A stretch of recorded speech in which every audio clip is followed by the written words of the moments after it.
9h moins le quart, l'heure de la revue de presse d'Europe 1, Olivier Delagarde. C'est l'homme vers qui tous les regards se portent aujourd'hui. Oui, et cela ne va pas faire plaisir à Emmanuel Macron, parce que cet homme, c'est Donald Trump. Oui, celui-là même qui a mouché notre président hier en postant sur son réseau social. Volontairement ou pas, Emmanuel ne comprend jamais rien. Ce qui n'est pas très gentil à l'adresse de notre président, qui fait ce qu'il peut et qui a bien des soucis politiques, on y reviendra. Mais si Trump n'est pas gentil, s'il est même grossier, si les commentateurs ne l'aiment pas, ils sont quand même bien obligés de reconnaître que c'est lui qui va décider de l'avenir de l'Iran et de toute la région. Depuis Washington, Solveig Godluc, correspondante des Échos, le reconnaît. Trump est en position d'arbitre dans ce conflit. Seuls les États-Unis peuvent détruire le site de Fordo, sanctuaire du nucléaire iranien, à 80 mètres sous terre. Seuls les États-Unis peuvent aussi arrêter l'assaut d'Israël, Tel Aviv ayant besoin de la protection américaine. Ouais. Que va-t-il faire ? En fait, explique aussi Adrien Jaulm, le correspondant du Figaro aux États-Unis, Trump est face à un dilemme. Il est soumis à d'énormes pressions de la part de son allié israélien et d'une bonne partie du Parti républicain pour entrer en guerre et contribuer de manière décisive à ce qui est peut-être une occasion historique de mettre fin au programme nucléaire iranien. Mais cela veut dire aussi qu'il renierait alors ses engagements de non-interventionnisme. Chacun se souvient de ses critiques venimeuses contre l'establishment américain et ses dénonciations de son aventurisme militaire. Trump est à présent face au même choix cornélien que ses prédécesseurs. Alors que va-t-il faire ? Bien malin qui peut répondre. Mais si Trump possède un talent politique incontestable, écrit aussi Philippe Gély à la une du Figaro, c'est le flair. Or, il voit la situation en Iran évoluer à l'avantage d'Israël. Cela laisse le président américain devant une alternative. Rester sur la touche et obliger l'État hébreu à se concentrer sur l'élimination du régime, faute de pouvoir venir à bout à lui seul du programme nucléaire, ou bien entrer dans le jeu et recueillir les bénéfices d'une victoire militaire rapide, nette et sans bavure. Retour en France où, vous nous le disiez, Emmanuel Macron a encore des soucis politiques. Et oui, avec sa majorité de plus en plus minoritaire, l'affaire pourrait prêter à sourire si elle n'était pas dans le fond l'illustration déprimante de la déliquescence politique actuelle. En une, l'opinion tente de nous résumer cela en un titre. Simplification, les députés macronistes échouent à retoquer leur texte. C'est oui, exactement ça. Vous avez bien entendu, les députés de Gabriel Attal ont échoué à retoquer leur propre texte, qui avait été pas mal amendé, il faut le dire. Mais quand même, cela fait plus que désordre.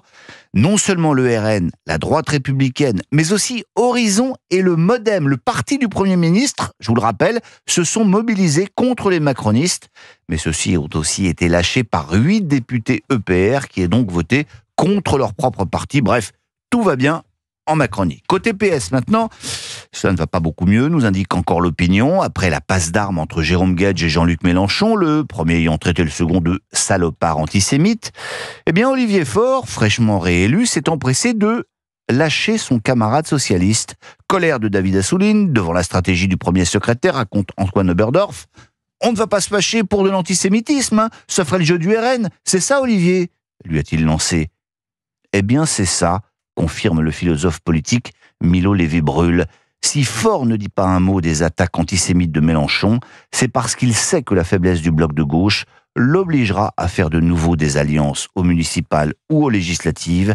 La complaisance vis-à-vis de l'antisémitisme, conclut-il, est devenue au PS une nécessité politique. Quoi d'autre dans les journaux ce matin, Olivier Delagarde ? Bienvenue en Europistan, c'est le titre choc du JD News cette semaine qui nous propose un tour d'Europe des villes qui ont basculé dans l'islamisme. De Rotterdam à Malmö, en passant par Cologne ou Grenoble, l'hebdo nous décrit une Europe qui bascule. On sait que désormais, par exemple, souhaiter un joyeux anniversaire n'est plus autorisé. Eh bien, à Francfort, une zone commerçante s'est illuminée d'un joyeux ramadan. Mais le centre névralgique de l'islamisation, c'est Bruxelles, nous explique Christophe Bordet. Le royaume, plus que jamais affaibli par ses divisions communautaires entre Wallons et Flamands, sert de terrain d'expérimentation grandeur nature aux barbus radicalisés, c'est-à-dire dans le JD News.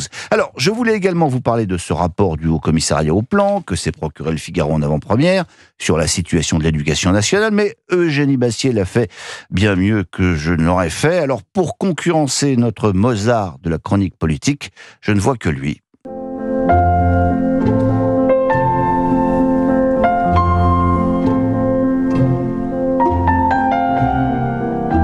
Mozart, l'autre, Et ce concerto 21 interprété par Alfred Brendel, c'était l'un des plus grands pianistes du XXe siècle.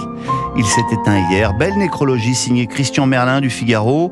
Brendel qui a grandi entre Balkans et Méditerranée, apatride par choix et pianiste quasiment autodidacte. Il avait 94 ans. Autre disparition, autre hommage, celui de l'équipe à Bernard Lacombe. Les plus de 40 ans n'ont pas oublié ce formidable buteur des années 70-80. L'équipe lui consacre une magnifique photo pleine page avec ce titre génial, Gone. Ce n'est pas de l'anglais, c'est du lyonnais. Mais on va terminer pourtant en anglais ce matin. When I get older, losing my hair, many years from now, will you still be sending me a Valentine? Birthday greetings, bottle of wine. Alors, pourquoi conclure avec ce tube inoxydable des Beatles, vous demandez-vous, ma chère Eugénie? Parce que dans cette chanson, le jeune McCartney, qui avait 25 ans quand il l'a composée, se demandait si son amoureuse continuera à l'aimer quand il en aura 75. Bon, vous ne voyez toujours pas? Eh bien, regardez le carnet des échos et vous comprendrez. Aujourd'hui, 18 juin, c'est son anniversaire. Sir McCartney a 83 ans, 19 de plus que dans la chanson.